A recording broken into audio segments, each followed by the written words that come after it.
GameCube games. What up, Randies? My name is Stan from Random Tens, and after a landslide victory, it seems you guys really want to see a showcase of the rarest GameCube games, and being a massive fan of the system myself, I'm more than happy to oblige.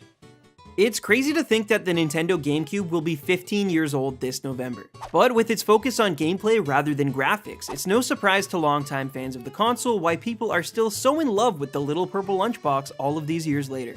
From underrated staples to the best multiplayer experiences of the time, the GameCube is the home of many iconic games. But like any other console, as the years go by, some of these games have become extremely valuable. So without wasting any more time, grab your Wavebirds and let's get into it. Here are the rarest GameCube games ever released.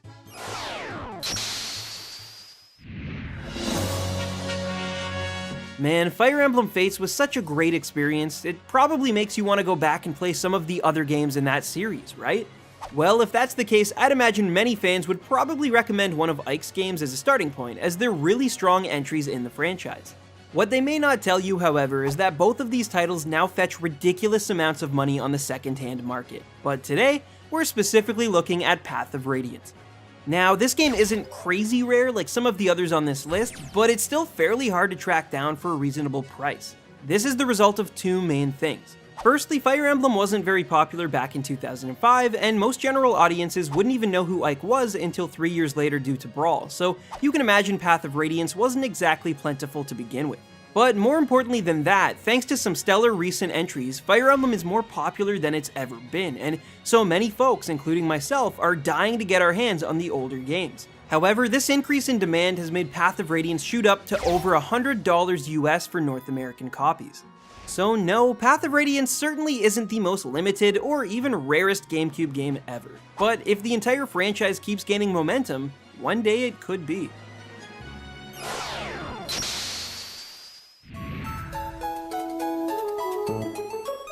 Alright, so I'll be honest with you, I don't really have much to say on this next entry, other than it's not even really a game.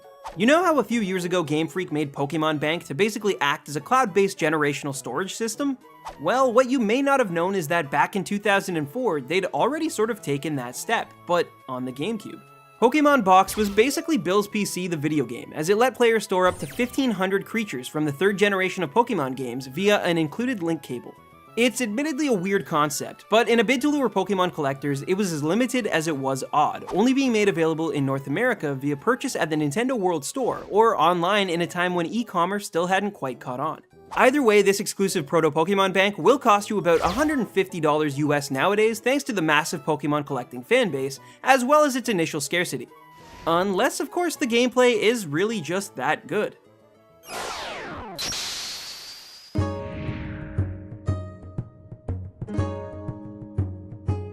What do you get when you take two of the era's most revered single-player adventure games and bundle them onto one affordable disc? A recipe for rarity stew, of course.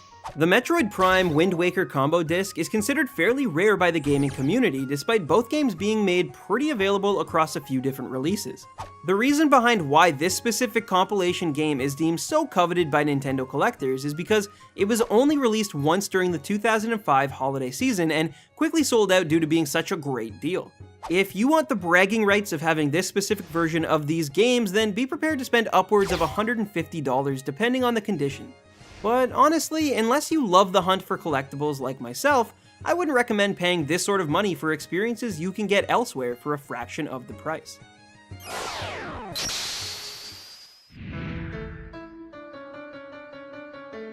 Despite being rare, I'd imagine that all of you know lots about the franchises mentioned so far on this showcase, but now let's take a detour into the obscure.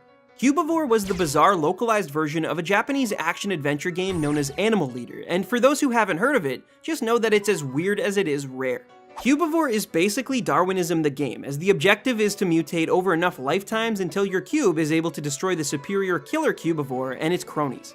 It's actually a pretty inventive idea. However, good luck finding one because like many other Atlas games, including the limited Ogre Battle 64 cartridge I mentioned in the last episode, this game was made in embarrassingly low numbers for the West and now sells for about $150 US in its case. So in a roundabout way, Cubivore went from starting out as this tiny overlooked game to mutating into a collectible that actually beats franchises like Fire Emblem in the rarity department. Natural selection strikes again.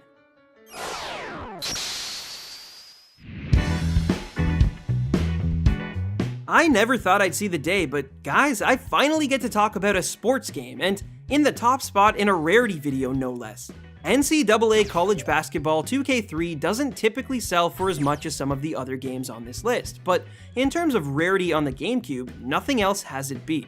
First of all, it should be noted that although there are some perfectly fine sports games on the purple lunchbox, traditionally it wasn't really the go-to platform for the genre, especially for ones without Mario on the cover. But because of the stigma, and because Sega just bailed on releasing its 2K series of games on the GameCube halfway through this game's production, it's not shocking at all that this is far and away the hardest game to track down, especially over a decade later.